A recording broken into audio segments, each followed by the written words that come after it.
बोलली शेंगा कोणाच्या आहेत? मम्मी बोलली श्रावीला शेंगा पाहिजे.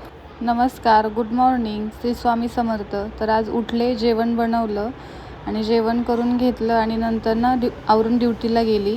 तर श्रावी बघा कशी बोलते मला जाताना, बाय बाय दीदी, फ्लाइंग किस देते आणि बोलते लवकर ये दीदी, हां लवकर ये. हां म्हटलं हो, बोलली येते बोलले. मग नंतर ड्युटीवरून फॉलिंगवरून आले मी आणि नंतर येऊन माझ्याजवळ कशी लाडीगोडी लावते बघा.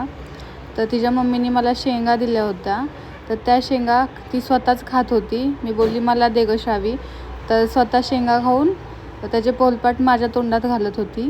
तिला बोलली अगं श्रावी दे ना, तर नाही दिली तिने मला. मग नंतर जेवण वगैरे रात्री करून आम्ही बाहेर चाललो खेळायला. नको बोलली, तर माझ्यावर रागवली होती की मी फक्त दादालाच चल बोलले म्हणून.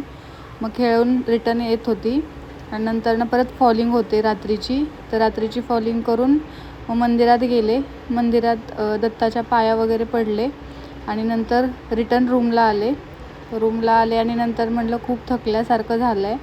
तर बघा आमच्या बिल्डिंगच्या माळ्यावरचा हा गणूबाप्पा आहे, त्याच्या दर्शन घेतलं आणि नंतर रात्री कोकम सरबत घेतला. आजसाठी एवढंच. Good night. चला उद्या भेटूया.